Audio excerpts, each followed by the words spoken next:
Hey, what's up, everybody? Welcome in, Brute Nation! Oh, yeah! My name is Andrew Lucio, and I am the co-owner of the local game store in Richardson, Texas. And this right here is my other co-owner, the other co-owner of the store, Kyle Waple. Took second place at the RTN. Say hi to the Brute Nation out there, Kyle. Hello, Brute Nation.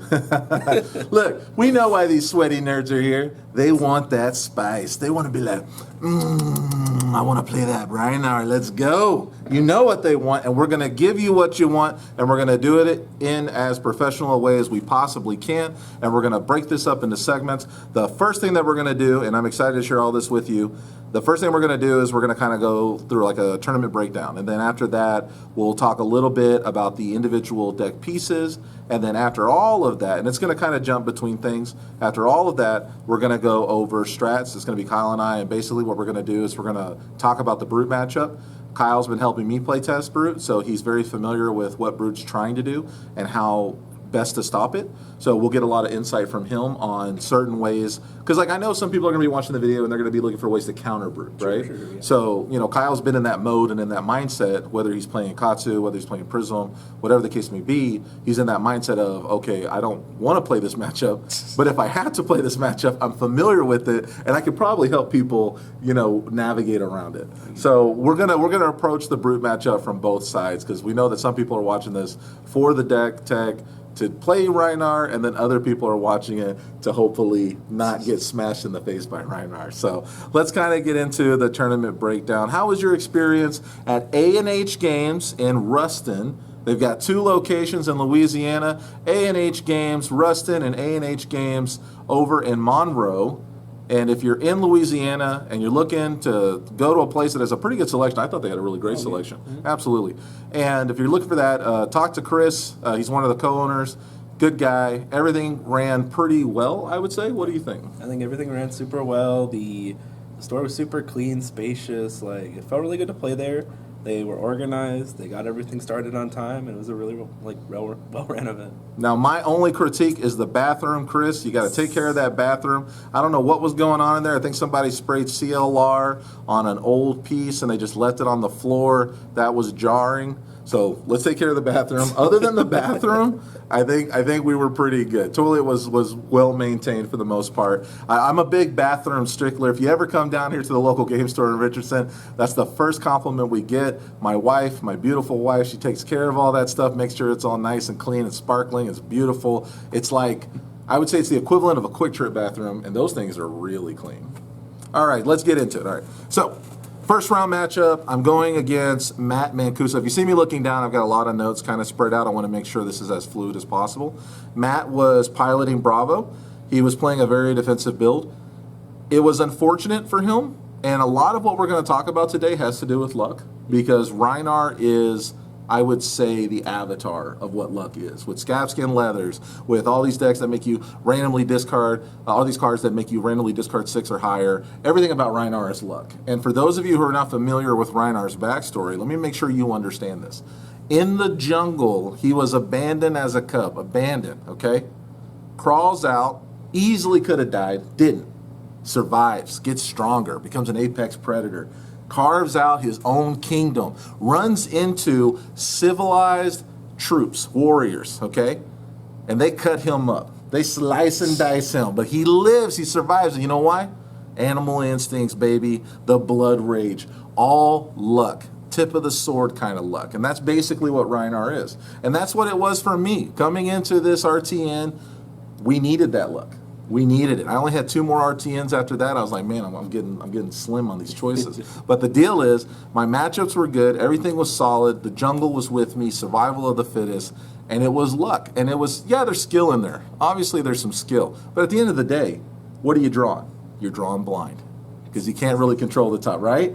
4 cards out the top of the deck. Could be good, could be bad. Could be 4 reds. Ugh, could be 4 reds. It sucks, but it could be that. So the point I'm trying to make here is, all of my opponents were skilled. For example, with Matt, he got a little bit unlucky. So like with Bravo, would you agree that in the first couple of turns, they definitely need to see a crippling crush or a spinal crush to really get that momentum going? Definitely helps. You always want to get some damage down, and then you can start to gauge if you want to keep on the aggression or you want to go more defensive. Okay, so now in a super defensive Bravo build, how do you feel if in that first 3 turns you draw your plunder runs, you draw your red sigils, you draw your defense reactions, and you don't really get an attack action card? How does that feel? Feels like you're not doing anything. And unfortunately for Matt, that's exactly how he drew in the first couple of turns. And I was able to push through. It was not very good, and it kind of drug out about 8 turns. And he stayed pretty healthy for those 8 turns, but once we got into turn 8,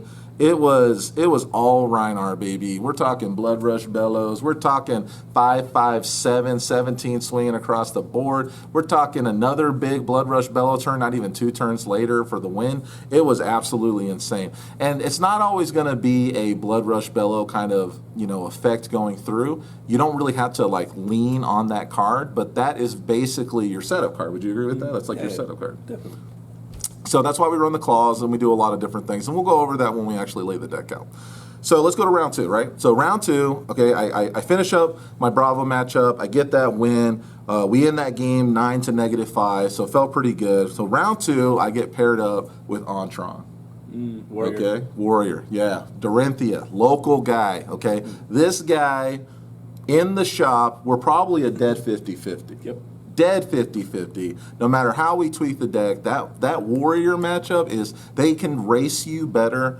Well, Brute, they can race Brute better than any other deck in the format. Would you agree with that? Yeah, absolutely. Okay, so the problem with Warrior, when you're facing Dorinthia especially, if they front load that sword, you just eat it on the back end. Like you can't dedicate your whole hand even in conservative play.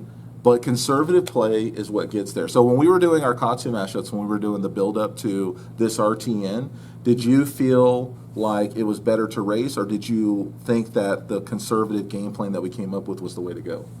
For the Brute side of it? Yeah. Oh, yeah, definitely. Like, if you try to race Katsu's just going to go super duper wide, and it outpaced how tall Rhinar could go.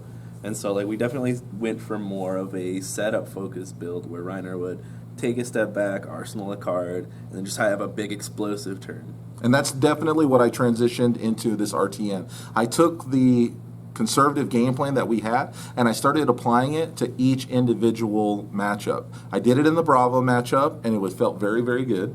And I did it in the Dorinthia matchup. So a lot of times with Dorinthia, you don't want to block with anything from hand. You're always fearing that reprisal. You're always fearing that. You don't want them to get extra advantage. Not only are they already laying down these attack actions and they can get a lot of good things in, but at the same time, they're getting just so much more advantage. So with Dorinthia, I try to, in the early game when I could afford a bigger kind of energy gain or resource gain, or whether it be an extra card draw, whatever the case may be, when I could afford the reprisal effects, to throw down at least a card within the first 3 or 4 turns. And that kind of stemmed the damage, because if you lay down a 3 and they draw a card off of the glint within your first 30 to 40 hit points, those first 10 hit points, they're not really gaining so much advantage over you.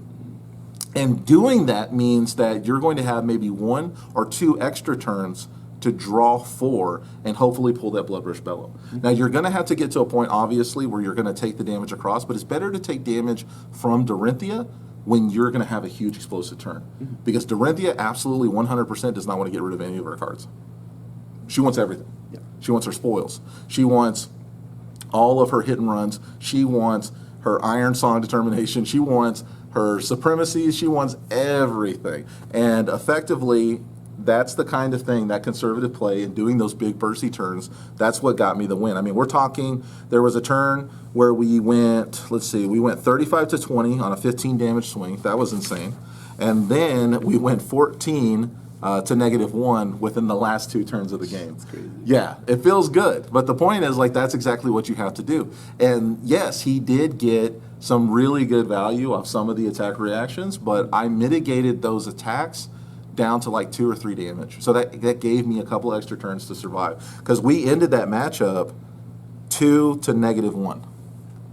That's how crazy it was. Super close. Super, super close. And it could have gone either way. One attack reaction off or anything else in between, or me not committing a card in the first 2 to 3 turns like we talked about, I'd be dead. Yep. Absolutely 100%. So big ups to On. He did a really good job. Going into round 3, Rodney Henry. Okay, now this is what I'm talking about. So in Conroe, I got to play John Sandoval. All right? I think that's his name. Let me wrote it down over time. John, where you at, Johnny? John. Big shout out. I put it in the notes. I think it's John Sandoval. I'm almost positive it is. So I played John Sandoval. And there he is. Sandoval, it is. All right. So I played John Sandoval down in Conroe, right? So this is down in Texas. We drive 3.5 hours out there. Shout out to Shannon Vinicki. I think it's Vinicki. She runs Cards and Comics Incorporated, right? Yeah. Yeah. Okay. So she did a really good job on her RTN. We had a lot of fun down there. Osvaldo and all those guys, they came up to our RTN on the 7th, so it was really fun. Yep. But so I got to play John down there, and I beat John down there, and it was the Alpha Mirror. You know, it's like in the lore, 2 brutes meet up in the jungle. They're gonna fight, and the brute that wins, Alpha Brute, baby. That's what it's all about. It's all about that Alpha Brute status, Alpha Brute light. Hell yeah, that's what we're doing. So anyways, we get into this. Rodney, he sits down across from me. Now, he had already scooped up Greg earlier in the day. And Greg's playing Prism, right? So you know this matchup between Brute and Prism's like 70-30. It sucks for Prism, but it feels great for us. Easy W's all day.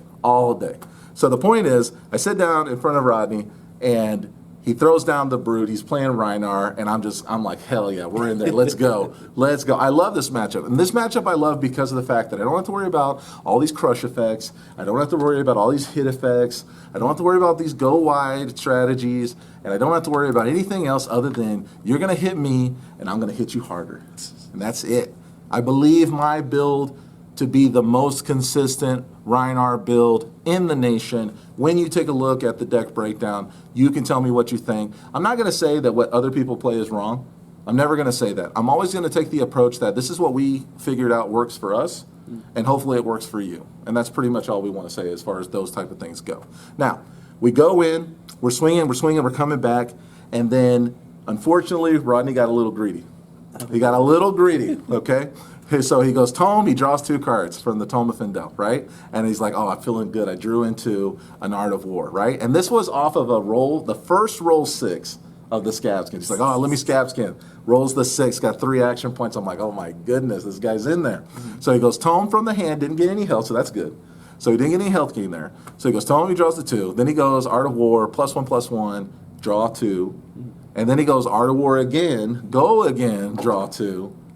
And then he doesn't have the 6. I take a blood barraging beatdown out of his hand from off of the 6 random.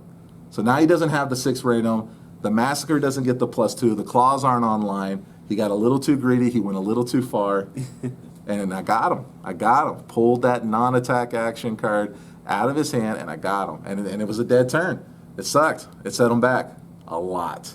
Wasn't that good. But he still came over with the Massacre for 7, and then he had barraging beatdown yellow earlier, so it was at 10. So I just went ahead and blocked. I was like, you know what, 6-2-8, I think I took 2 damage off of that. And then I just did a setup turn for the next one, because I was like, I swung with the Claw, and then I took the Sand Sketch Plan that I had in my hand, I just threw it into the arsenal, and I was like, there you go. Let's see what you can do on the next turn. I think you've just blown your load right there, but let's see what you can do. And that matchup was just so good. We ended that match after I took a little bit of damage because I wanted to get that last Blood Rush Bellowa. So I took a little bit of damage, went down to 5, and I ended that matchup 5 to -4. So it was kind of I don't know how do I put this. Some of the most fun that I have, right? Like some of the most fun I have is those Rhinar mirror matches because it just feels really good. What about you? Like when you're doing these Prism matches, these Prism mirror matches, does it feel good knowing the lines of play that they have and what they're capable of? It's a lot of the same. I feel like Prism's a lot more figured out than Rhinar. So I feel like when you meet up a Rhinar, everyone's gonna have their own little special text. It's gonna be a lot more unique. Prism feels a lot more formulated. Okay. I can see how that be. All right. So we go into round 4. So this is where things kind of go down. So we go into round 4. And I'm playing, I think I'm saying this right, Jesus Montijo, right? So this guy, he's from Houston. He's one of the Houston area guys. He came up to our RTN, and I think we even saw him down in Conroe. I'm almost positive we did, because I recognized him later on in the day. So, Jesus, let me know if you were down in Conroe or not, but I think you were. So anyways, he's Dorinthia. He's on Dorinthia, okay? So we're in round 4. Yeah, I know. So we're in round 4. I'm 3-0. This win is like important. I really want this win, man. I'm gonna get this 4-0. And I've already gone over Dorinthia before, so I'm like, okay, cool. But he played the most defensive Dorinthia build I've ever seen. I mean, it was absolutely insane. Within the first 3 turns, he resolved 2 red sigils, 2 defense reactions. He stayed within the first 5 turns. He stayed at 30 plus. It's crazy. It was insane. And I'm poking across for 6 and then intimidate. I'm poking across for 10. I'm poking across for this. And he's just steadily bouncing back in health, gaining everything. And by the way, it was his turn 1 on the end of my turn was the red sigil. So he was able to gain the 3 off of before I could even do anything. He was able to gain the 3 and draw back up to 4. So it was the nuts, right? Like you see a red sigil on your opponent's turn, you're like, oh, I'm going to 43. Let's go. Just draw the card. Feels good, and I'll draw it back. It's insane. So he was able to gain it back no matter what. And so I did my first intimidate, and he was just like, oh, okay, red sigil in response. All right, take whatever card you want. I'm at 43, and it's like, oh, that felt bad. Felt bad. I was like, ugh. But he basically put on a master class. Like his execution of Dorinthia was absolutely 100% really, really good. He was trying to play off of 1 to 2 cards, getting in consistent swings, and never committing unless he could front load the go again. He put on a master class with Dorinthia, and he took me to the boards. It was 17 to 30. That's what the gap was. 17 to his 30. He took me to the boards. I got so desperate to regain momentum that in the early game, and I'm going to tell you guys this right now. We'll talk about it more in the deck strategy, but I have a hard, fast rule that I don't crack anything. I don't crack my skull horn. I don't crack my the Heartland cross strap. I call it Heartland. I shouldn't call it Hardened cross strap. I don't crack that. I don't crack the Goliath collar. I don't crack anything until I'm at 20 lower.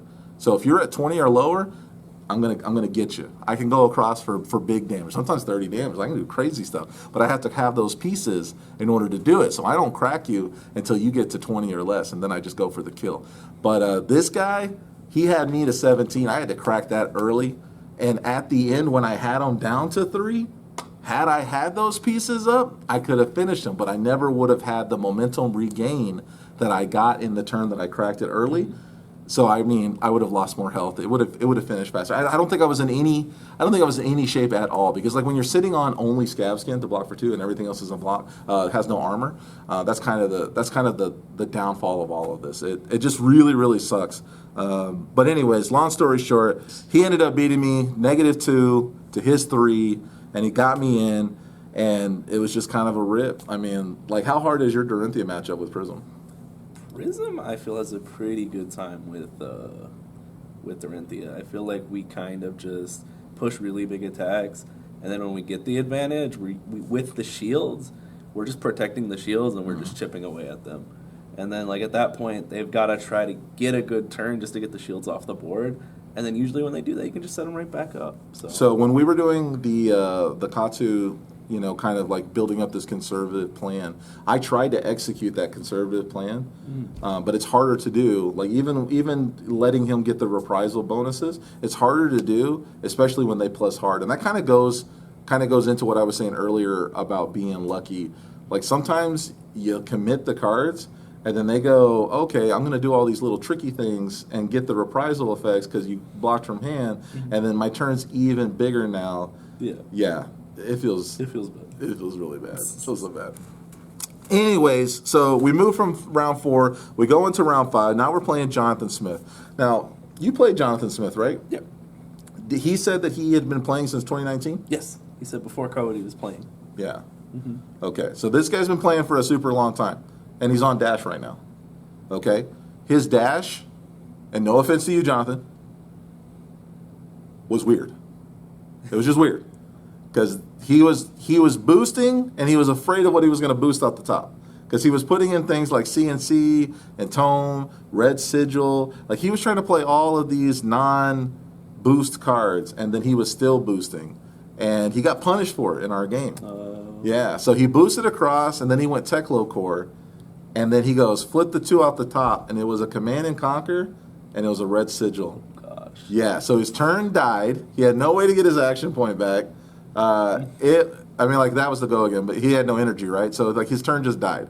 And he had his action point, obviously, but the point is he didn't have any energy to do anything with. So, literally, it was just a dead turn. And then I sideboarded in the Arc Smash, but I didn't see it that game. So, he was able to just go a little bit wider with his pistol every time. So, that pistol puts in a lot of work. It puts in a ton of work, especially when they're playing defensive builds with, like, red sigils and defense reactions and stuff like that. But, he got very unlucky, and I was able to just gain the momentum back from there. And so that was our first matchup, right? So, like, I let him pop off at the end, and he got me down to 1. But when I got him down to 2, he was like, oh my God, am I in reckless swing territory? And I was like, hell yeah, get wrecked. And I reckless swinged him for the win. It was insane. It was so good.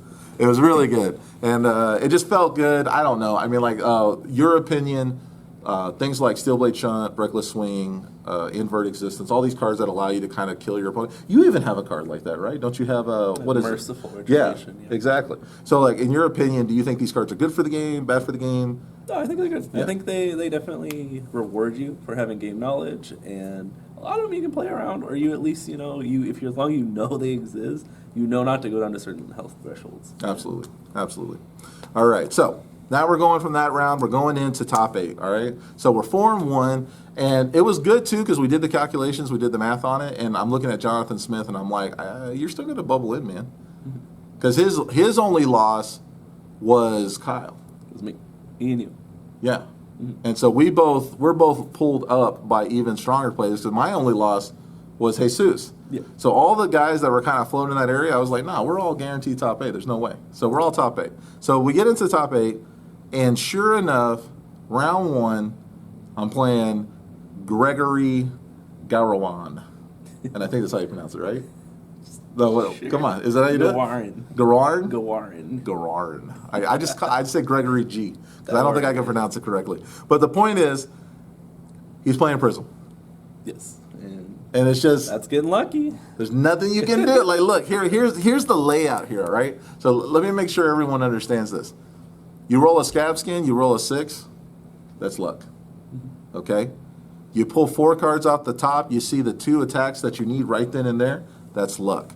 The Hand of Destiny was guiding me the entire day. Okay? Yes, there's a certain level of skills. Yes, I still needed to sequence whatever I had on my hand. And yes, my game knowledge needed to be on point to make sure that I stayed out of the range of certain devastating attacks, right? So, like, when you're playing against Prism, how important is it to save a 2 armor piece for Erudition? How important is that? Super important. Okay. If you let Erudition pop off, that could just be the game. Okay, so, like, when you're in that matchup, especially with me, your Phantasmal Bracers, that's super important, right? Okay, and are you looking to pop that off on a turn where you can go Erudition and go wider? Oh yeah, definitely. Exactly. So obviously, brutes out there, make sure that you're not using that Scab Skin. You don't need to. Most of the time, you're going to pop their stuff. And most of the time, on a turn where they go big on their shields, you're going to just rip the cards out of their hand, come through with the damage that you need, and pop those shields off. That's what you're going to do. Okay? And if they decide to get cute with auras, then you're going to go Sand Sketch. You're going to get the 2 action points. You're going to do what you got to do. Or you're just going to eat the turn, because it doesn't matter. You can eat the turn and just pop their aura. It doesn't matter. You don't lose anything. You get to Arsenal. You get to set up for a potentially bigger turn. I mean, like, explain to them as a Prism player how this matchup feels to you. It's literally the worst. You board in all 12 auras. You're like, all right, the whole strategy is I'm going to pop my Halo, I'm going to play a Tome of Divinity, and I'm going to try to drop multiple auras. And then even when you get multiple auras down, they have 2 different ways to give themselves more action points. They're either gonna do the scan sketch plan, or they're gonna roll, and then it's like 70% chance to lose your turn on the roll. Everything else, they hold their turn or just do better, and you're just like, well, I tried my best. What can I do? Now, to the Prism players that are watching this trying to get something, how important is it for them to front load their defense so that way they're not depending upon their hand to do things? Oh, I mean, like if you get an opportunity to defend, you just go for it. Like if you're turning off the what's the card we got to defend with 2? Oh, anything. So barraging beatdown. Yeah, we're talking barraging bighorn. We're talking anytime someone's laying those things down on the board. If you don't block with 2 non-equipment cards, pulping too. If you can't lay an aura, if the minute Intimidate hits the stack, you can't respond with an aura. You defend. You don't let that barraging go off.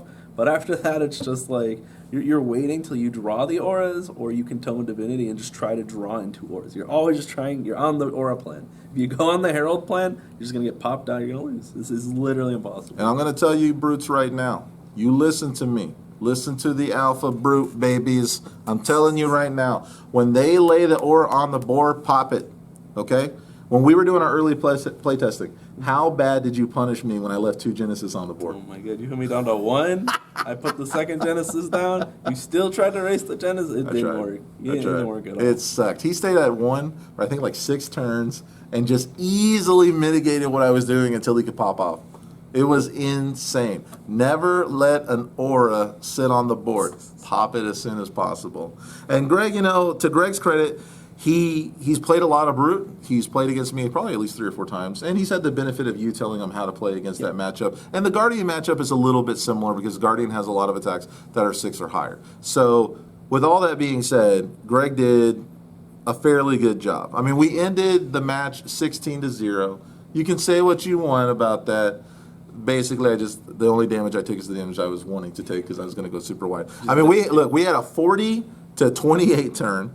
And then we had a 28-18, and then we had an 18-2, and I'm 16-2 going into those final rounds. And what I did is I got real cheeky, and I was like, you know what, I'm going to kill you with Reckless Swing. And I just waited until I drew the Reckless Swing, and I was like, Reckless Swing for the win. And I could have pushed through and done some other things, but if he's a local, shout out to Greg, I love you so much, but at the same time, man, that's a hard match. Easy W for you brutes out there, but don't get arrogant.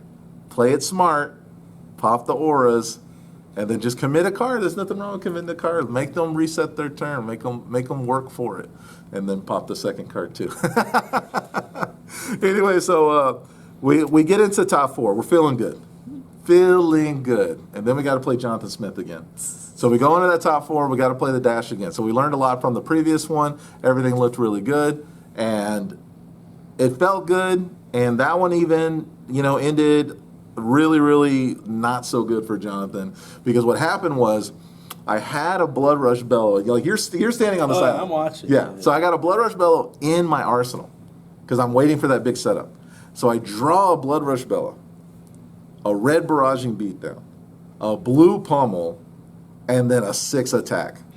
I go red Barraging Beatdown, rip a card out of his hand. I put the Blood Rush Bellow on the board. I declare it. I pitch the blue Pummel. I got 2 floating. We get rid of the 6. We take another card out of his hand. He's got nothing in the arsenal. He has 1 armor left on his Heart Foundry. He's struggling right now. And again, like I said, this just sucks. It just sucks for him. We pull the card out. We draw the 2 cards. We got +2 damage on the board. The 2 cards that I draw, okay, I got a Massacre and I got an Eye. Okay, so I declare the barraging the Blood Rush Bellow. I go down to 1. All right, now I've got all of my stuff still. I can still pop everything. I got the Skull Horn, I got the Heart and Cross Strap, I've got the Goliath Gun, I got everything. I pop everything. So go down to 1. He chooses the Eye.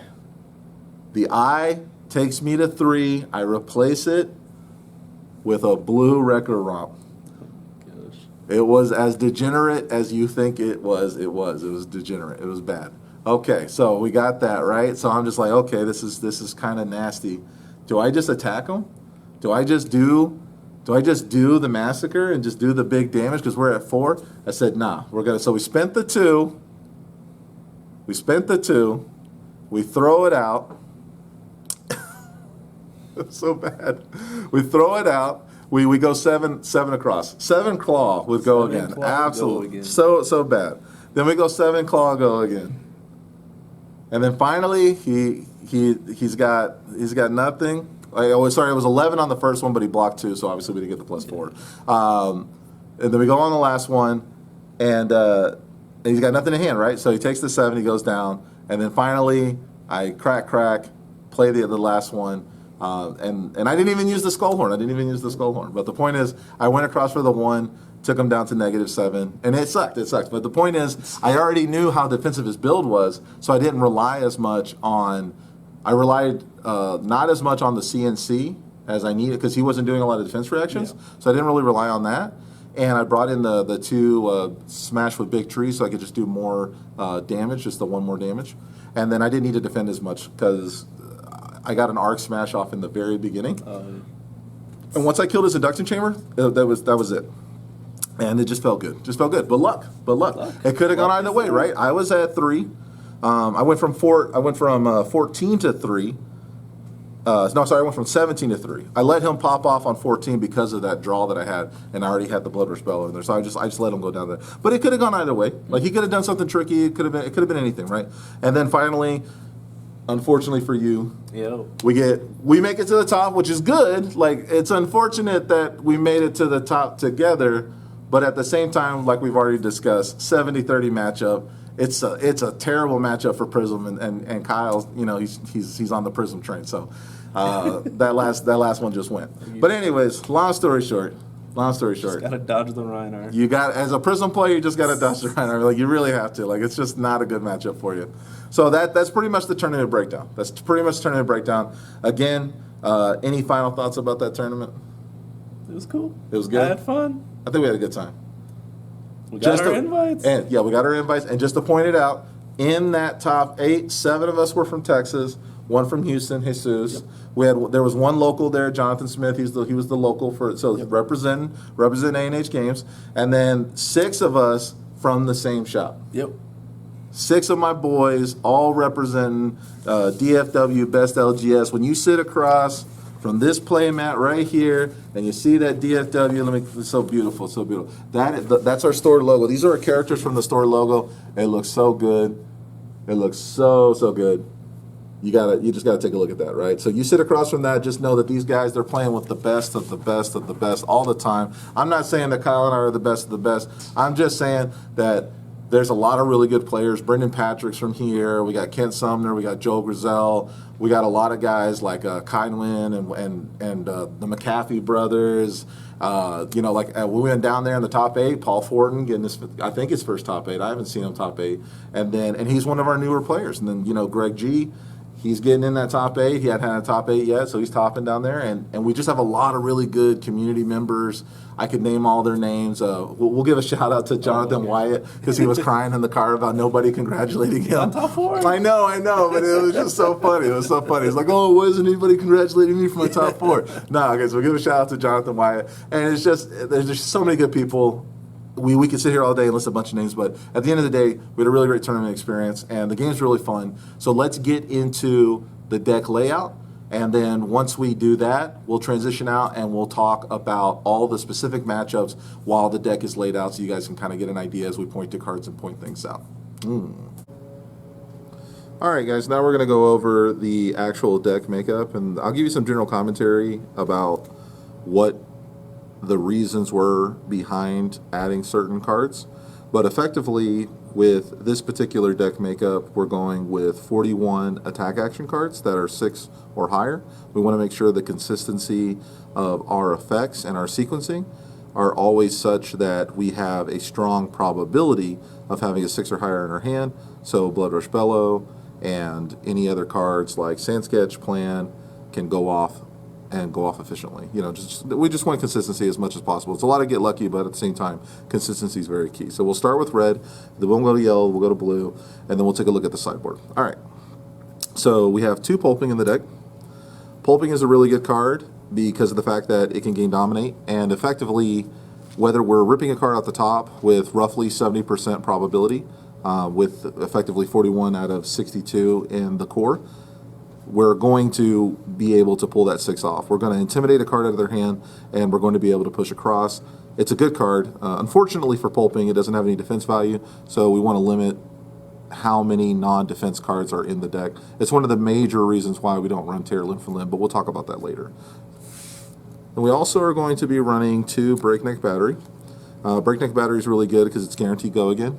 So we're ripping a card out of their hand. Hopefully we're ripping a very bad card, and then we're also going again, so we're going a little bit wider. It's really good, transitions really well, and it's really good for almost any other matchup in the format. We have 3 red Savage Swing. Savage Swing is kind of one of those cards that doesn't necessarily fit into every sequence on a turn because of the fact that you can't always play it and pull it out, but it's a really good transitional piece because 7's kind of one of those magic numbers. 5, 7, and 9 are transitional points when it comes to defending, and 7 can almost guarantee that your opponent has to use at least minimum 2 cards in order to stop any of the damage at all whatsoever, and then 3 cards to effectively stop all the damage. And a 3-card push for them usually means that they're losing a lot of value in the trade, so they'll be blocking around 9 or 8, and you're only pushing in at 7, so it feels really good. It feels very, very good. We're running 3 Alpha Rampage.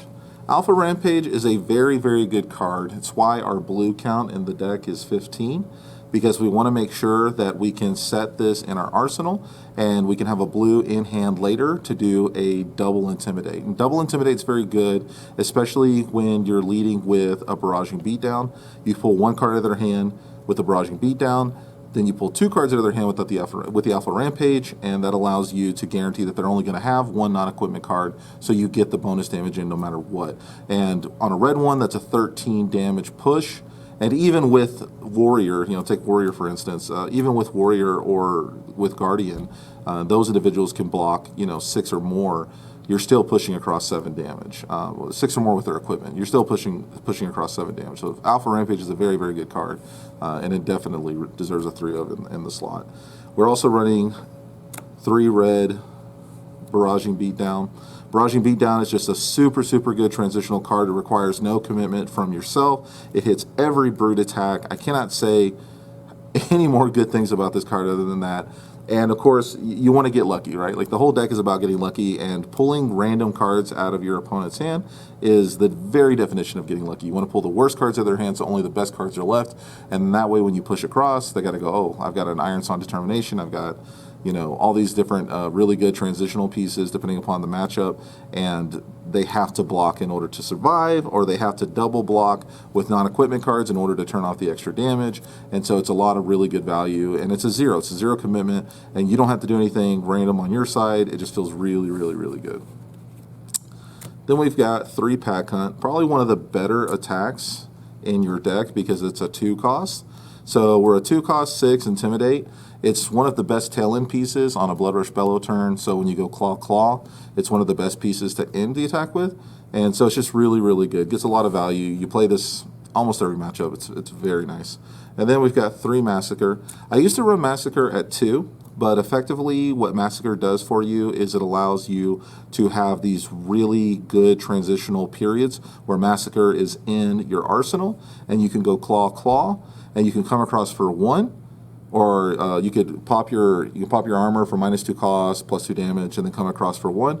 Or you can have a blue piece left in your hand, and then you can just play the Massacre straight out. And because you've already pitched the 6 off of a Bellow turn, it's so much value. It's a 6, 7, 8, Intimidate, plus another 2 from the Bellow, that's 10, plus another 2 from the Gauntlet. If you have the Gauntlet on board, that's 12. And after a 5/5 going to 22 in a turn, that's extremely nasty, and it pulls out potentially that last card. So even if they're on a 2 or 3 card hand, because you can only do 1 from the Blood Rush Bellow, what you're looking at is swing big, they have to block, swing big, they have to block, Intimidate the last card out of their hand, and you push across for a 10 or 12 damage swing, and it just feels super, super nice. The other conditional effect, if it's used as part of a additional cost for a brute attack action card, it's minimal. It's nice to have, and sometimes when you sequence it properly, especially when you can put an Alpha Rampage in your arsenal, you can get a triple Intimidate on a turn where you absolutely 100% need to rip every card out of their hand, and that feels really, really good. So Massacre is a really great card, definitely deserves a 3-of slot. Now, we run 2 Command and Conquer, and 2 Command and Conquer effectively allows us to control at certain points the tempo of the game, because of the fact that we, as often as we can, want to play conservatively. And conservative for Brute is I push across 1/6 damage attack, maybe a pack hunt, maybe a command and conquer, maybe, you know, any of the other attacks that don't require that we have to actually discard a random card, and we have a few of those in the deck.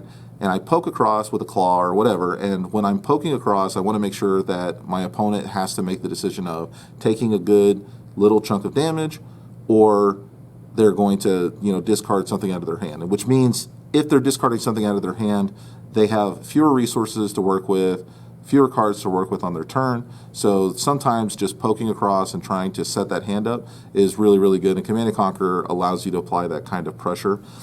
Effectively, Command and Conquer is the reason why the deck is 62.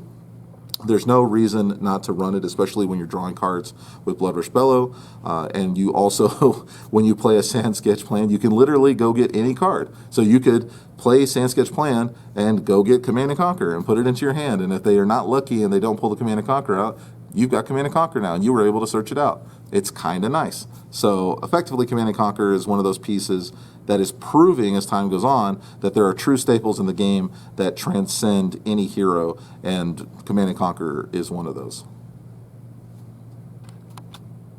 So now we're on to yellow. Barraging Beatdown kind of feeds into our 9 suite. Can't say enough good things about it, but we already know exactly what it does. Then we go to Riled Up. Now here is another tail end, really good transitional piece that is definitely worth the arsenal. On a turn where your Blood Rush Bellow, you pitch the 6, Riled Up's going to be a 7 static. So if you have the 1 floating, which you normally do on that turn, you're going to be looking at a turn where you definitely want to pop your crossland Heartstrap, and you definitely want to pop your Goliath Gauntlet. So now you're looking at a 9 tail end piece. So we're like 5, 5, and then 9. And 19 feels really good, and Riled Up's one of those cards that can actually get you there. Even though it's a 3 cost, it's definitely something that we want in the deck, and it just helps our overall 6 or higher. Now here's the money card right here.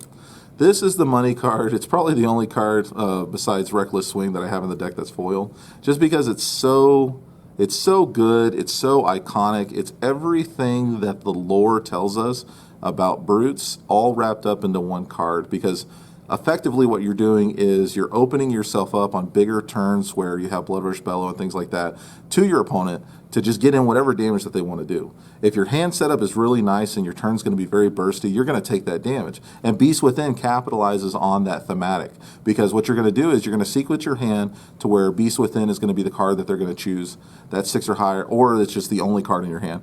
And that 6 or higher says, hey, you've discarded me now, reveal cards from the top of the deck. There's a potential that you could reveal into some non-attack action cards, but for the most part, because we're at 41 attacks, you're not going to hit that. Every once in a while I've hit like a 3 or 4 damage pocket, but for the most part you're just like, you reveal the top card, boom, there it is. There's the 6 or higher.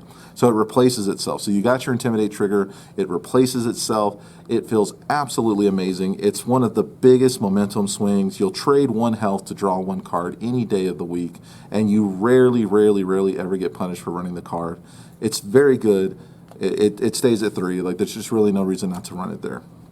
Now, Wrecker Romp is one of those cards where you might be asking yourself, why didn't I run the red? Well, the objective of Wrecker Romp is really about the blue, and we need to make sure that our 6 count is up, 6 damage or higher. But at the same time, we want to make sure that our resource consistency in the deck is very high. So that's the reason why we run 26 yellow, and that's the reason why we run the 15 blue. So we're effectively at 41 cards that say we can play everything in our deck and we don't have to worry about dead turns. Like, we're never going to be on a turn mathematically. I mean, obviously, even with the ratios that I've laid out, there have been turns where I drew 4 red cards, and it felt bad. It does feel bad, but at the same time, mathematically, we're so high on the consistency. We're effectively 66, almost 70%. We're just pulling in a 2 or higher, and that's what we need to run the deck. Like, you look at Wrecker Romp, it's a 2. So there are going to be times where you will Wrecker Romp, especially if it's in the arsenal. It's definitely a card that you can arsenal, and it's really still good. So at the same time, it's just not a card that you want to run the red on. 1 point of damage when you're Blood Rush Bellowing, when you're Barraging Beatdown, when you have Goliath Gauntlet, when you have all of these consistent damage additional modifiers that you can add on to Record Romp, you don't really need to run the red. The red's kind of a sink, and effectively, I was running 2 red anyways before I put in the two Command and Conquers, so it's just kind of one of those pieces that fell out. So running the yellow is good, but running the red is not so good. Now, Blood Rush Bellow, there it is. That's the card. Pay 1, discard a random card, intimidate, boom, trigger, +2 to all your brute attacks, claws coming in for 5, go again, because you discarded the 6. Oh, by the way, draw 2 cards and keep going on your turn. It's so good. It blocks for 3. It's a 2 resource producer.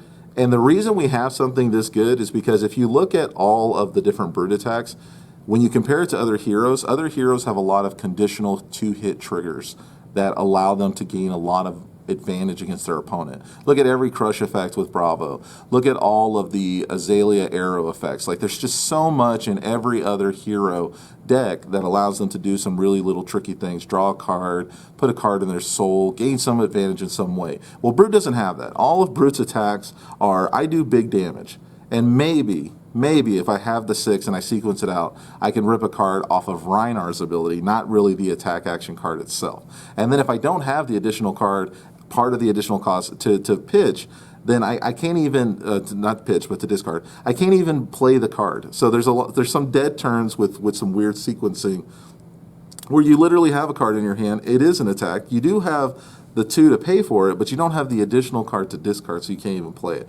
So that's why we have Blood Rush Bellow, and that's the reason why the card was invented for us. It allows us to just take a turn that could be potentially bad and turn it into something that's very potentially good. And Blood Rush Bellow with claws is just absolutely amazing. So that's the reason why we're running claws. That's the reason why we don't run the other attacks. There's the other weapons. There's just no reason to. Now, Barraging Bighorn is a very good transition piece. I'm going to say transition pieces a lot because transition pieces for me are effectively lines of play. And let me explain this in a way that hopefully you can understand as far as the understanding my own thought process about what a transition piece is. When a card comes down and it has multiple lines of play, then that's a transition piece. So for example, Barraging Bighorn, it's a 2-cost 6 that allows me to rip a card out of your hand because I'm going to sequence my hand to where a 6 comes out of it. So that's number 1. So that's just a standard attack for the deck. But at the same time, it can gain go again if your opponent fails to defend it with 2 non-equipment cards. So now, on a turn where I'm trying to poke and I'm trying to set up my future hands, depending upon how my turn sequences out, I can lay Barraging Bighorn down, rip a card out of their hand, and then say, okay, now I still got 2 cards in my hand. Or I've got 1 card in my hand and 1 card in my arsenal. So you can risk not blocking this, and I can get the go again. Or you can you can block with 2 cards. And literally, it just feels good when they block with 2 cards. I don't even care that we don't get the go again. Because what they did is they just cut their resource production and they cut their lines of play in half. They took their 4-card hand, they went down to 2, and that's what Barraging Bighorn is. And that's why it's a transitional piece, because it opens up multiple lines of play depending upon how your opponent reacts to it. And it's a good card. So that's why it stays in. We need it at 3 for sure. Smash Instinct is a good card because of the fact that it's a static 3. It's a static 3, Intimidate. You don't have to discard any other cards. You can use it with Pummel. There's just so many little lines of play that you can do with Smash Instinct. So it's just a really good card. It's just, you'll use it every once in a while, but for the most part, you'll pitch it. But it's just really good because it doesn't require you to discard any random cards. We run 3 Savage Swing. Again, this is the same thing I told you before. You're going to sequence out your turn sometimes, and you're going to have like 1 floating energy, and then being able to throw down a Savage Swing. For 1, it just feels really good. You don't have to reduce it. It does not get played all the time. I'll tell you that right now. For the most part, the whole suite of Savage Swing, the 3 yellow and the 3 red, for the most part, they get pitched. They get discarded. They don't really get played. But there are going to be times where just because of the way that your turn sets out, it's going to happen, and you're going to use it, and it's going to feel nice. It's going to feel nice because you only have to pay 1 for it. So Savage Swing is really good, and then it's just part of your attacks. Now, these last two are just Raging Onslaughts. So when you look at all of the cards that are available to use, Raging Onslaught is a 3 defense. So we need a 6 attack, and it does that. Yellow, 2 resources. It allows us to play everything in the deck, and it's a 3 defense. And we just need something in yellow that is brute. And you run out of a lot of brute cards that are going to be 6 or higher. So when we get to that point, we have to look at Raging Onslaught, and that's why we run 2 in the deck. There's really nothing else other to it. It's a pitch card. I've never played, I can't even think of a time I've played Raging Onslaught in the deck, but it's there. And then you can sequence it in the same way and use Pummel on top of it, so it's not bad. There won't be a time where you're actually going to use it. For the most part, like I said, you're just blocking with it, pitching it, or discarding it to get your trigger. But again, you could run into a line of play where you use it. All right, so now we're on to blue. So we've got 3 Barraging Beatdown. Again, we're running the full suite of 9. We know what it does. Very good. And then we've got one of the best cards in the deck, 3 Sand Sketch Plan. Now, search your deck for a card. Search your deck for a card. I'll say that one more time. Search your deck for a card. If you have 3 6s in your hand, and you put this on the board, and you go into your deck, you can actually risk it for the biscuit and grab a Blood Rush Bellow or any other non-attack action card, and then pull that back for a sweet 75% chance that your opponent does not get lucky and rips a 6. You get your 2 action points and you do all the things. Or they rip it and it's bad, but I mean, like, it's so small of a chance. But most of the time when I'm playing Sand Sketch Plan, I'm going in and I'm getting a Beast Within because I want to pitch that Beast Within, discard that Beast Within, get my Intimidate, and then also have it replace itself. I really want those things to happen. That feels really good. And I just want to guarantee the 2 action points. This is a very strong card. 2 action points is absolutely insane. And being able to tutor out any card in your deck feels really, really good. Sand Sketch Plan, absolutely 100%. You got to be running 3. It's just too good. 3 blue Wreck-A-Romp. We already talked about Wreck-A-Romp. You know what it is. You know what it does. And the reason we run the 3 blue Wreck-A-Romp is because it's a blue 6. If I had more blue 6s, my blue count would be higher than 15. I promise you that. All right. Now, here's the bread and butter. Here's something so good, so sweet, so tasty, it has to be foil. And if you don't know this, the foil versions are actually more common than the non-foil versions. We've opened up probably over 300 cases, and in the process of doing that, the rarest forms of Reckless Swing, the ones we see very, very few of, are the non-foils. So it's kind of neat. So I run the foil because it's just more common. And it's actually cheaper if you look on TCG Player. But Reckless Swing says you get to push through damage and get your opponent to 2 or 1, and then kill them on their turn. And that's literally what we want to do. And because of the fact that you can sequence out your hand because it's a defense reaction, you can sequence out during the defense step all of the non-6s, and then when you put down Reckless Swing for 0, the last card or even the last 2 cards, whatever the case may be, are 6s, and so you guarantee that 2 damage. Being able to race your opponent if you need to race them, or being able to poke your opponent down to a point where you can just get them within Reckless Swing range is very, very good. It'll also force them to block in certain ways, which will limit their turns because of the fact that they don't want to get into Reckless Swing territory. So when you do that, you get them into what I like to call the death spiral. So if they commit cards on your turn, they have fewer cards to use on their turn, and since we're near the end game, there's really just not much more to say other than you've given me another opportunity to potentially draw Blood Rush Bellow and go super, super wide. And it just feels great. Everything about Reckless Swing feels absolutely amazing. You never run a Rhinar deck without 3 of these. That's my recommendation. And then finally, we run 3 blue Pummel. Now, this card is not going to be used all the time, but there will be situations. For example, when I was playing Dash, I threw down a Command and Conquer. They went 2 cards down to block the Command and Conquer because they really did not want to lose their maximum velocity. And when they did that, I pummeled over. So not only did they lose the last card that was in their hand, take the 2 damage, and they lost the arsenal. It was very bad for them. So that's why Pummel can really work out. And it's definitely a card that I would recommend trying to sequence into your arsenal so that way it's not in your hand. And it'll just give you, it'll open up more lines of play for you too. And in certain matchups, it's very, very good, especially matchups where you know they really want to protect. They really want to protect their arsenal, really want to protect what's going on in their hand. And in the brute matchup, it's absolutely amazing if when you're in the mirror match, because of the fact that most brutes are just like, I want to take all the damage you're going to give me because I want to try to have as big and as explosive a turn as possible. And you're like, yeah, discard a card permanently. And it feels good. It feels absolutely amazing. So blue pummel is the last blue card. 15 blues really helps to streamline your energy costs. So that's the last blue card. Okay, so hero-wise, I like to frame everything, make it look nice. Like I said, we're running both Mandible Claws. 2 Mandible Claws, you got to get in there, get it done. Blood Rush Bellow Mandible Claw turns are absolutely insane. They're just really, really good. I run Goliath Gauntlet. I don't run Gambler's Glove, but I still run the Scab Skin Leather. So let me kind of explain that just a little bit. If you have Sand Sketch Plan in a deck, and you have 3 of it, and you're drawing cards because of the fact that you play Blood Rush Bellow, you can mitigate what you're trying to do on a very explosive turn and do it in a way where you don't lose your turn. So you don't really need to roll the Scab Skin Leathers when the deck is as consistent as it is. And we've play tested, we've done a lot of games. I've probably got, I would say, I probably have somewhere in the neighborhood of about 200 plus games on Rhinar right now over the 4 months that I've been playing the game.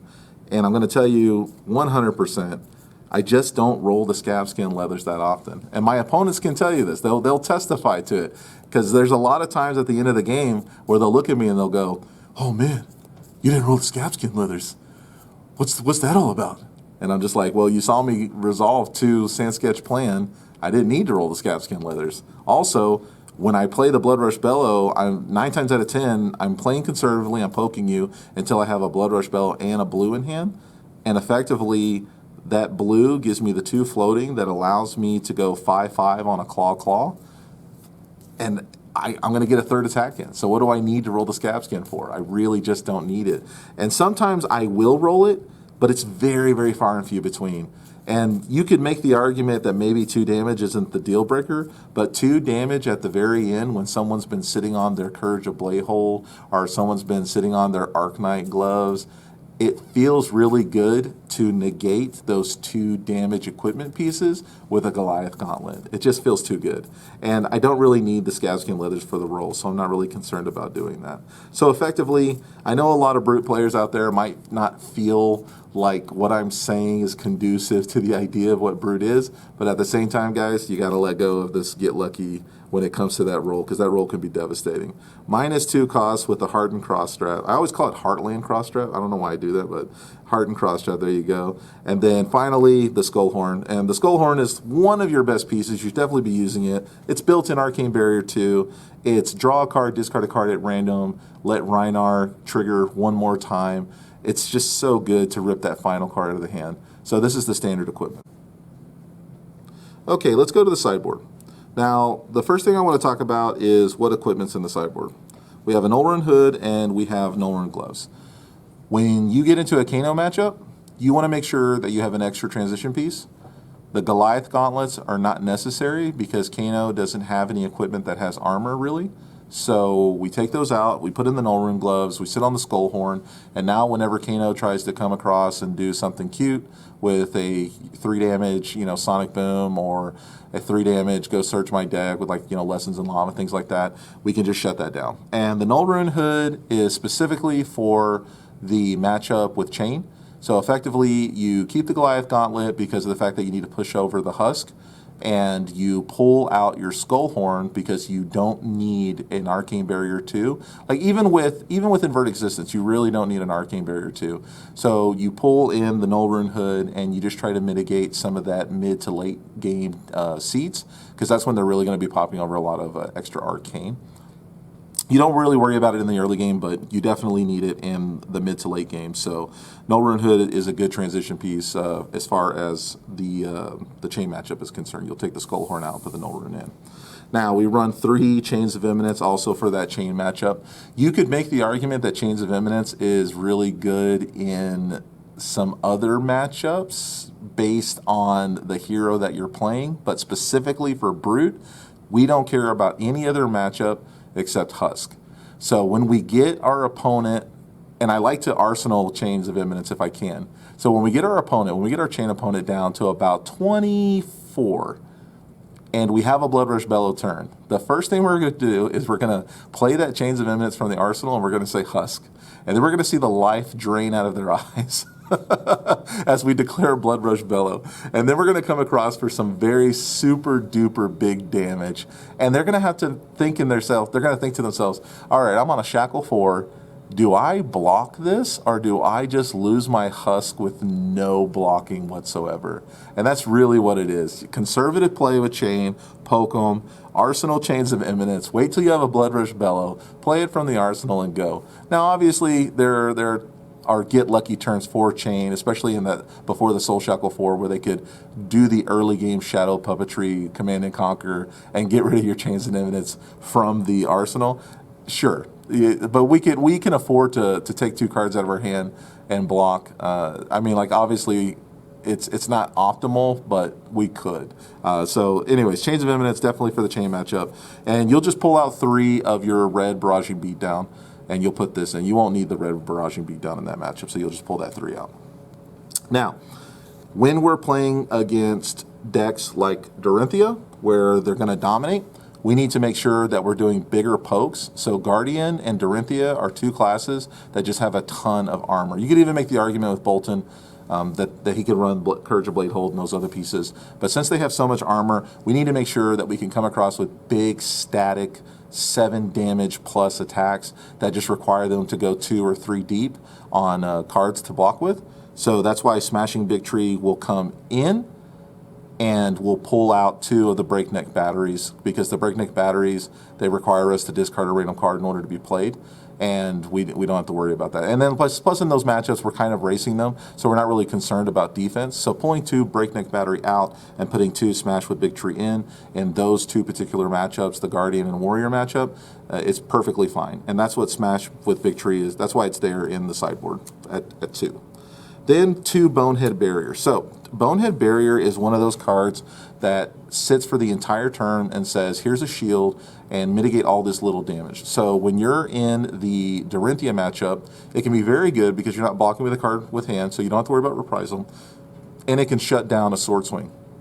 And since you didn't reprisal, there's a lot of value that can be lost from playing an attack reaction that doesn't get the secondary value. So a lot of times your Dorinthia opponent will just allow the sword to die out that turn because they got 2 cards out of your hand. They got, you know, the energy cost, the resource cost, and then of course they got the Bonehead Barrier out as well. So running these 2, you just pull out 2 of the yellow Barraging Beatdown to pull these 2 in. You want to make sure your ratios are as good as possible when you're doing those things.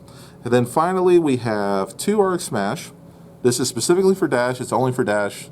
You'll pull out 2 yellow Barraging Beatdowns, you put it in, and whenever they do any of their board setup, doesn't matter when, if you draw this, you play it. Doesn't matter. Never sequence it in a way where you attack. You just always play Arc Smash.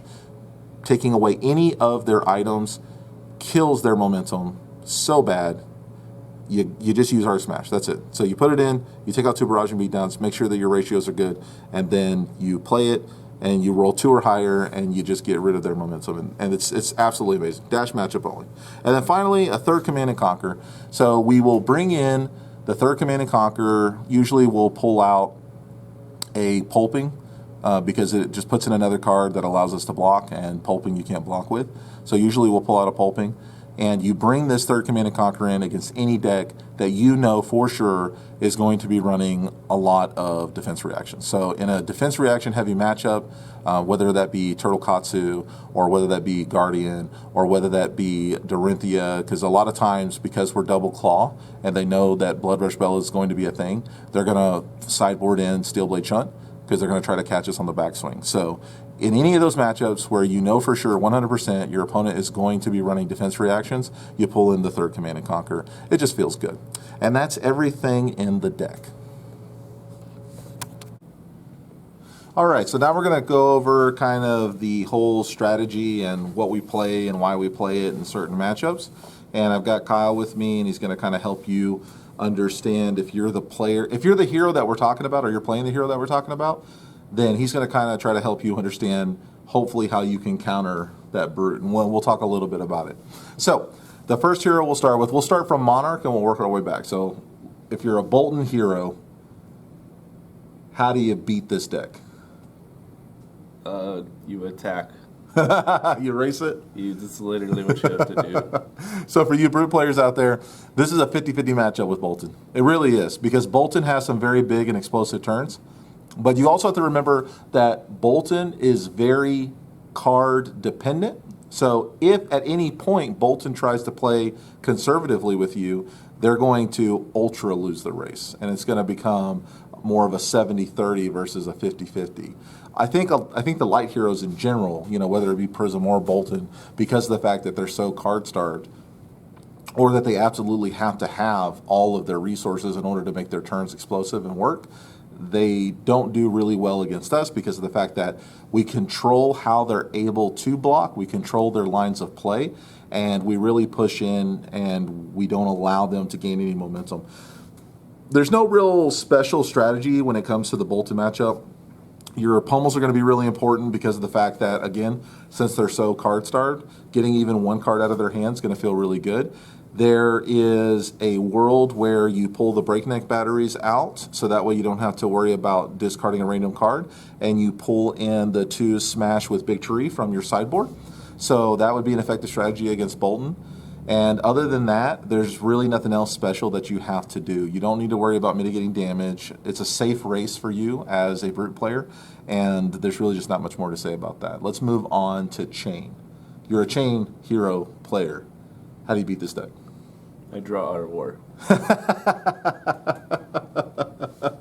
You just go really, really wide. You just kill them. Okay, so now with that being said, I want you to understand that there are going to be times in the Chain matchup where you have to throw your whole hand away.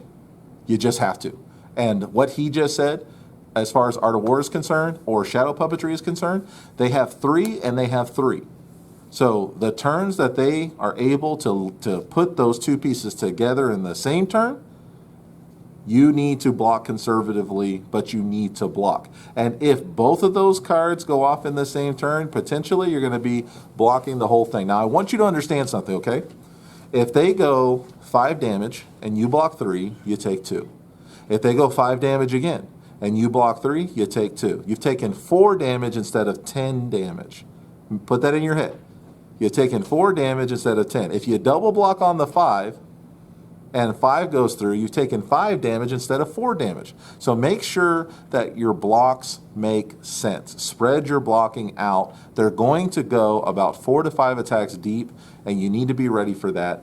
And as much as you possibly can, set up your turns. Get your Blood Rush Bellows into your arsenal. Get your Sand Sketch Plans into your arsenal. Really effectively set up your future turns. Get as bursty as you possibly can. The Chain matchup, and would you agree with this, Kyle, is always going to be a race. Always. Always. There's nothing else to the Chain matchup. There's no specific cards that you really need to focus on. Don't be tempted to overblock a meet and greet. Don't be tempted to overblock a consumption. Focus. Keep your composure. And make sure that you save your scab skins all the way until the very bitter end. Never use your scab skins to block once until you're so near the bottom of your health. Like you have to be around 10 health before you use your scab skins. Focus on that. In that Chain matchup, those scab skins will save your life at the end of the game because you have to split your damage. Now, for the sideboard, very simple. We're going to take the Skull Horn out because we don't need the Arcane Barrier 2. And we're going to put the Null Rune Hood in. And we're going to bring in Chains of Imminence, and we're going to take out 3 of our red Barraging Beatdowns. Those are going to come out. The Chains are going to come in the Chain matchup, and that's going to feel really, really good. We're also going to take out 2 of our yellow attacks. We're going to take out Raging Onslaught. So Raging Onslaught, those 2 are coming out, and the 2 Bonehead Barriers are coming in. Now, this is going to mess up our attack ratio a little bit, but remember, in the Chain matchup, we're blocking more conservatively so we're not attacking as often. So we can afford to not do that. Now, I will also note that you're probably going to want to pull out one of your breakneck batteries, and you're going to want to put in the other Command and Conquer. And the reason that is because Chain really likes to arsenal. Would you agree with that? Yeah, definitely. Absolutely. And when you throw down that Command and Conquer for the poke, because again, you're doing conservative, right? So if I'm using 2 cards to block, even when I'm in the high 30s, so I'm using 2 cards to block, I want to save 1 yellow and the Command and Conquer, and I want to lay that down on the board and say, okay, now respond to that. Right? Yep. Okay. So the chain matchup, again, 3 chains of eminence, 2 bonehead barriers to help you deal with the arcane damage that's coming across for the turn, because remember, that shield stays the whole turn. And then 1 Command and Conquer. The Null Rune Hood comes in, the Skull Horn goes out, the Command and Conquer comes in, a Breakneck Battery goes out, the Chains of Eminence come in, the 3 Barraging Beatdown go out, the 2 Boneheads come in, the 2 Raging Onslaughts go out.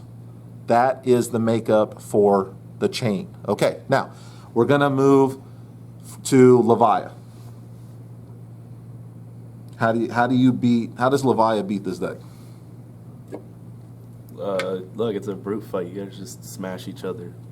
So again, it's a race. It's literally. So I want. So like, tell everybody out there, what was our thought process behind choosing Brute as a viable hero in this meta?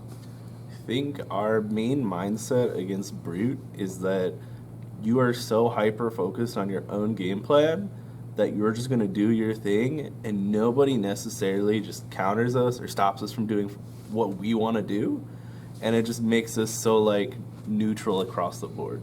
So you're going to hear a lot of the only thing you can do with Brute is race them.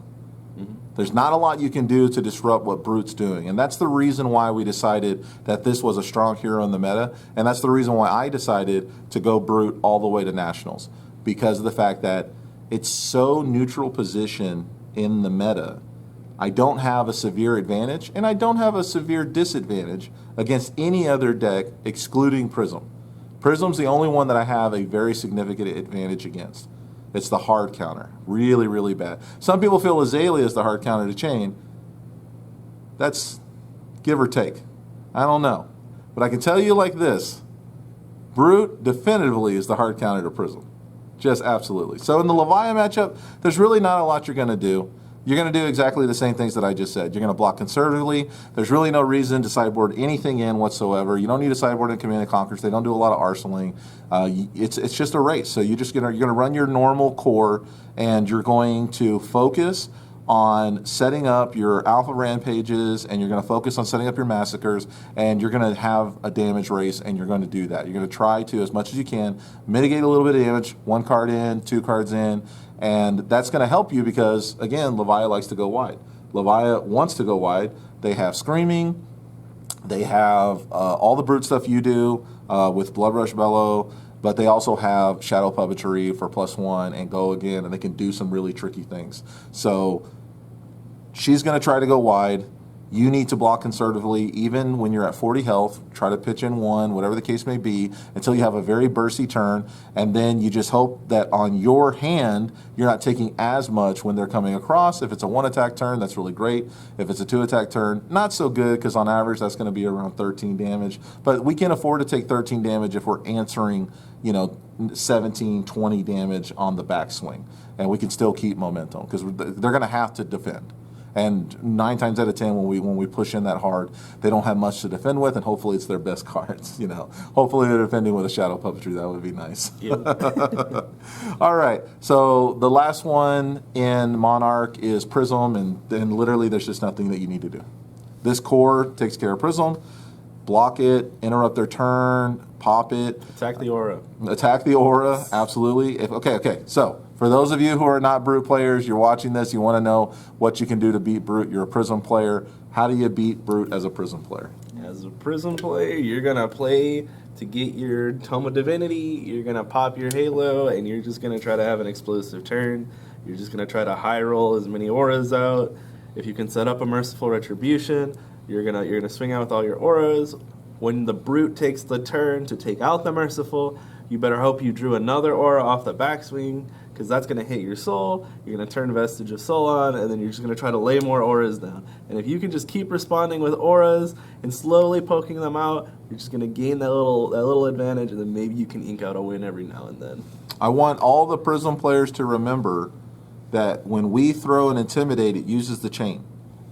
So when that first Intimidate comes out, that's your one opportunity to throw down your Arc Light, to throw down anything else. Remember, you can respond to Skullhorn. Anything that's using the chain, try to, before you decide whether or not you're going to let me rip a card out of your hand, try to figure out if there's a line of play for you. Even if it's throwing an aura down, get some use out of your hand before I just rip it completely apart.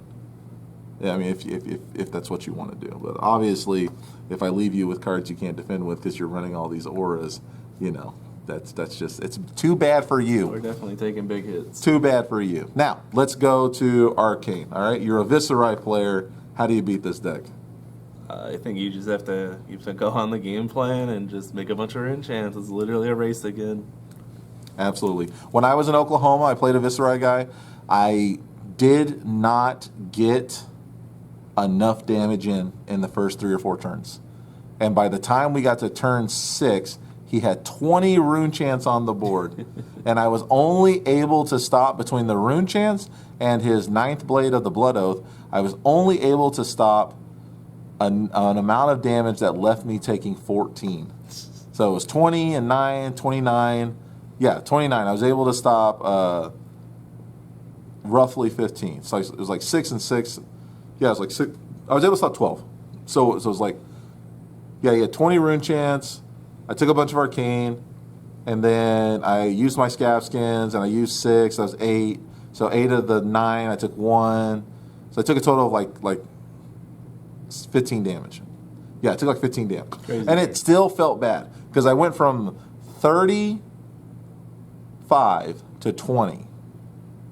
And then he was able to start pushing through again, because I had kind of gassed out in those first few turns, because like all he was doing was defending, like just throwing his hand away. So in that matchup, let me tell you specifically what you can do that I didn't do that I should have done, and it would have been a lot better. All right. So in that particular matchup, what you have to do is you have to rely very heavily on these cards right here, the Bonehead Barriers. So bring the Bonehead Barriers in, pull the Raging Onslaughts out, and then for the first 3 to 4 turns, try to only go in on them if you can rip their hand apart very effectively.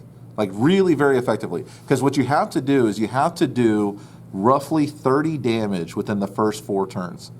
And if you can't do 30 damage within the first 4 turns, they can pull back on you, like I said, with the 20 rune chants and a big 9th Blade of the Blood Oath. They can pull back on you with that kind of a turn, and it feels really, really bad when the momentum shifts back to them. But if you can get them close to 10, then you can pop all of your armor and kill them in that one turn, because you'll pull their whole hand apart and you'll do way more than 10 damage. So you really got to try to get around 30 damage in the first 4 turns, and just do whatever you got to do to get there. If you have to, on a turn, just poke with a claw, so that way you can set up and potentially draw into a Blood Rush or something bigger, more barrage and beatdowns, then that's what you have to do. And then on that turn, when they do pop off those rune chants, these Bonehead Barriers, if you have it, it's going to be really, really good for you. So just focus on that as much as you can. That matchup's kind of in your favor no matter what, because you can just go so much faster than they can. But Viserai is still a threat, and you should definitely respect it. All right, so we're in Arcane. We go to Azalea. If you're Azalea, how do you beat this deck? Oh, gosh. I don't have the biggest amount of experience on Azalea, but, like, I'm pretty sure you just got to play your own game. There's not a lot you can do to interrupt the Brute. Yeah. Just try to not get smashed in. You don't have a lot of armor. Yeah. Azalea is a matchup where they can't effectively race us, because what they're trying to do is they're trying to limit us to 1 action, and we are perfectly fine with 1 attack. We'll do 1 attack until they can't get Red in the Ledger off. We'll do 1 attack until Remorseless isn't on the board. We'll do 1 attack all day until we have a turn where we get to go, okay, I don't have to worry about Remorseless and losing the health. I don't have to worry about only getting one action. And if they play anything like poison the tips and then try to come across with a dominated arrow, that's when you go, okay, I'm not going to discard this card, but I am going to block.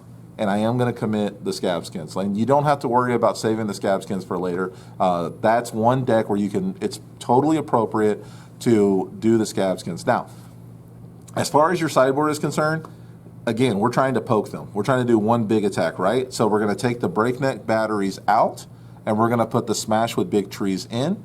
We're going to take one of the Raging Onslaughts out, and we're going to put the Command and Conquer in. And the reason we're going to do that is because we want to keep the Savage Swings, because if we go low on our hand, we're going to want one card to pitch and then one card to reduce. You know, we can use the Heart and Cross Strat to reduce. So the Savage Swings are going to stay in. Pulpings are going to stay in because that's another card that can play for free off the Heart and Cross Strat. And, you know, the Pack Hunts, all this other red stuff, all that red stuff is going to stay in. But we definitely want to pull one Raging out, put the Command and Conquer in. And the reason we want to do that is because Azalea arsenals like crazy all the time. So we need that third Command and Conquer in there. And there's nothing else you need to do. All you need to do is just poke them with one big attack until you have an explosive hand and then destroy them. And that's it. That's literally all you have to do. She doesn't have a lot of strong armor pieces. Her head wrap's 1. Most of them are using Tunic. That's 1. 0 on the steps. I think the steps are 1 too. So the steps have 1, and then the Bracer does not have 1 because it's Arcane Barrier, right? Yeah, so. It's 0. So there's not much that Ranger can do against you, and turning off your ability. Again, this is the whole like, okay, well now I can't rip cards out of your hand. Okay, I poke you with one attack. And then I wait for a more explosive turn. And just be conservative. You can be very conservative.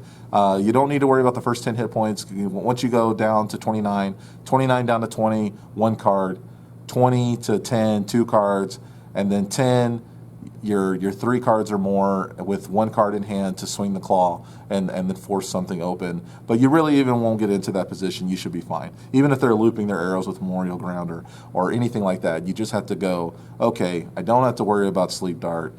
Remorseless, okay, I don't really care about that. I'll just do 1 attack. Red in the Ledger, okay, not a problem. I'll just do 1 big attack. So it's not really that bad. Your Azalea matchup's going to be fine. Now, let's see, we're still in Arcane. We did Viserai, we did Azalea, the Dash matchup. Dash, I feel like against Brute specifically, you need to side into a more boost-heavy strategy and just, again, you race, but like because Brute has their thing to answer items, you can't play your gun plan. Yeah. I think it's really bad for a Dash player. I'm not going to say bad. I'm going to say I think it is really not in your best interest to play an item-heavy strategy as long as Arc Smash is a card for Brute. And I'm going to tell you guys, the Brute players, you need to play Arc Smash. The second that it pops in your hand, destroy their board, regain the momentum. It's harder for them to get it back set up. There's nothing else that you need to sideboard in. You don't even need to bring in Command and Conquer, really. You don't have to worry about a lot of defensive builds when it comes to that because they're going to go more boost heavy, like he said. And that's the only way that they're really going to get the W off of you. So this core, 2 of the Arc Smash come in, 2 of the Barraging Beatdown go out, and that's going to be the best That's going to be the best complement for you as far as that matchup is concerned. Who's left in there? So, Kano, yeah. Okay, so Kano's special with this. The problem with Kano in this, Kano's a pure race. It's a pure race, and he's 10 health down, and you have a piece of equipment that gives you Arcane Barrier 2. Yeah. So what we do is we take the Goliath Gauntlet out, because it's just a win more in that situation. We don't have to worry about any armor, so we don't need it. And we take the Null Rune Gloves, and we put them in. So now we have Arcane Barrier 3 effectively. We can lay a blue down, activate the Arcane Barrier 2, activate the Null Rune Gloves, and we can stop some of the bigger plays with Sonic Boom, with Lessons in Lava, with Aether Flare. Some of the bigger plays for their turn, we can stop it. Now, if they allow our Intimidate to go off without dumping their hand, which they'll try to do in some cases because they're hoping that they'll be able to defend with some cards, we can rip out the card that they need, and since they don't get it back till the end of the turn, they don't get to play it at the end of the action phase because they just don't have it in hand. So it feels really good. The Kano matchup is absolutely nothing to us. Be respectful of it. Make sure, like I said, you're taking the Goliath Gauntlet out, putting the Null Gloves in. You only need to worry about Aether Flare so they don't get the bonus damage. Lessons in Lava, so they can't go and tutor out any card that they need, and Sonic Boom, so they can't get any free plays. Worry about those 3 cards. Don't really worry about anything else. Everything else is just damage, and you don't really need to worry because you're already 10 up on them. So you're going to win that race no matter what. Kano, sorry, buddy. Not really that good of a matchup for you. Brute's kind of nasty for you. All right, so now last one, WTR. Yep. All right, so let's start at the very top, Bravo. How does Bravo beat this deck? Bravo's just going to fight you. Most devastating card Bravo has for this deck. What do you think it is? Oh, gosh. Is it the no-go again? Yep, Spinal Crush. That's the most devastating thing that they can do to us, and they don't even know that we're playing conservative now.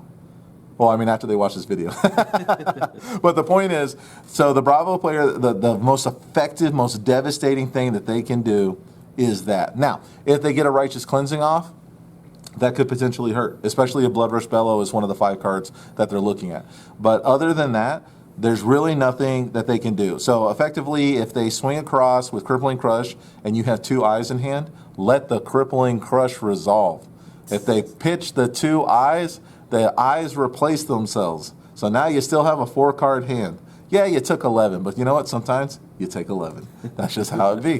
The Bravo matchup's pretty easy for us. There's really not much to it other than the fact that when you poke, you want to be able to poke hard, and you don't want to have to pitch cards. So the 2 Smash with Big Tree are going to come in. The 2 Breakneck Batteries are going to go out. So again, Smash Tree comes in, Breakneck Battery goes out. The CNC, they like to do a lot of defense reactions. That's going to come in. We're going to take a Savage Swing, and we're going to pull it out. So again, CNC comes in, Savage Swing goes out. In that particular matchup, that's what we're going to do. Now, you can also bring in the Bonehead Barriers because you don't need Barrage and Beatdown as much. And if you want to, you can lead the Barrage and Beatdown in if you're trying to have a few more explosive turns and you're not going to be as conservative for as long, or you don't want to block as long. You can take the 2 Raging Onslaughts out. I wouldn't recommend that in particular. You can, but I wouldn't recommend it because of the fact that you're going to potentially maybe need that Raging Onslaught to push in for game. The sequencing can happen really weird, and I've had to use it in the past. Again, I haven't used it very often, but I have had to use it in the past. So I would leave these 2 in because you might need that extra additional attack, but you can bring that in. And the reason we bring in the Bonehead Barrier is only for the Dominate, and it's so good against the Dominate, it could be potentially life-saving. So Bonehead Barrier in. I recommend 2 Beatdown out, but you can bring the Onslaughts out and just bring the Bonehead Barrier in. Remember, the Smash Trees come in, the batteries go out, 1 CNC in, Savage Swing out. And that's the Bravo matchup. Then you just, like I said, 1 card in your 40 to 30, 2 cards in your 29 to 20, and then after that, you really should be in a very prime position if you've been blocking conservative and waiting for your Blood Rush Bellows, waiting for your blues to play off the Blood Rush Bellows, your Sand Sketch plans to get your action advantage, and then swinging across very big with your Massacres and with your Alpha Rampages. Now, in the Brute matchup, when you're going in the mirror, there's really nothing you can do. You just got to play conservative and hope that your big swings happen before their big swings. That's really all you can do. So that's a real tight right there. And then finally, we'll go to Dorinthia, and then we also have Katsu. So let's start with Katsu first because we did a lot of work on Katsu. How does Katsu beat this deck? Aggro Katsu just literally tries to have big explosive turns and just explode harder than Rhinar and just take all the hits, and we just trade back and forth. Absolutely. Your conservative blocking against aggro Katsu has to be a little bit more than conservative because of the fact that you have to almost commit 2 cards at a time until you have a bursty hand. So where I said 1 card from 40 to 30 with the other builds when we were doing a conservative block in the aggro Katsu, in order to make sure that you can survive long enough to get to those bursty hands, you might have to commit 2 cards. So be thinking about 2 cards right off the get-go. Just think about it. Now, Turtle Katsu. What does Turtle Katsu do to beat this deck? Nothing. Exactly. Absolutely. Don't be afraid of Turtle Katsu. We bring in the Command and Conquer for the Turtle Katsu build. I mean, we're going to bring it in for the Katsu build no matter what because we don't know if it's aggro. We don't know if it's Turtle. But we're going to bring that Command and Conquer in. We're going to poke them. We're going to make them do things that they don't want to do because of the fact that we're going to be able to get over, and then we're going to do some really cool stuff on the back end once we have bursty turns. You're not bringing in chains. You're not bringing in smash with big trees. You're not bringing in any bonehead barriers, no arc smashes. You're just bringing in one command and conquer and taking one savage swing out, and that's it. The core is good. We're just going to force them into situations where they have to block us. Barraging Bighorn is going to be very important in that matchup. Your breakneck batteries are going to be very important in that matchup. Your pulpings are going to be very important in that matchup because of the fact that you're going to be able to go a little bit wider against those builds, whether it be the Katsu aggro or whether it be the Katsu turtle, it doesn't matter. You want to make sure that you can go a little bit wider. So these cards in particular, Barraging Bighorn, Breakneck Battery, and Pulping are going to be very important in those matchups. You want to make sure that you're sequencing as often as possible to get those cards to go off. You want them to be afraid of a second hit that's 6 or higher. You want them to be afraid of that. It's easy for them to go up against builds like Bravo because Bravo's coming 11, 12, 13 in one hit. But when you split that to 6 and 6, it becomes a lot harder for them to get that second block in and actually mitigate a lot of damage. So they're going to mitigate less damage on you because of the fact that they have to separate it between 2 attacks. So just make sure you're doing that with the Katsu strat. That's definitely the way to go. So again, Katsu, 1 command and conquer in, 1 savage swing out. Now, finally, Dorinthia. How does Dorinthia beat this deck? You front load your weapon and you just go for it. Yeah, that's pretty much it. And let me tell you right now, Dorinthia is the best deck in the format, in the meta, that can race you better than any other deck can, because the second they front load that sword, you're done. You can't block, and it sucks. But in the first 3 to 4 turns, when you still have 40 health, that's the only time you can commit. Try to, if you can, only commit a card when they're swinging, 6 or less. But if they go Supremacy, knock it to 5, and then Spoils, knock it to 7, you're just going to have to take that hit, and it's going to suck. But you got to do it, because the amount of advantage that they gain on reprisal on a turn like that is absolutely insane. You just can't give them that advantage. Now, your scab skins, be mindful that you're not going to use your scab skins until 25. And in the first 2 to 3 turns before they can get to 3 counters, if they're consistently front loading their weapon, before they can get to 6 counters, you need to 100%, you need to not use, do as much damage as you can and not use any of your equipment, so that way you can pop off and absolutely destroy them once they get to 20 health or less. Now, here's something I'm going to tell you. This is definitely what you should do, and I don't care what your hand looks like. You're going to let them go first. There's not really much that you need to do. You just need to make sure that you're poking across.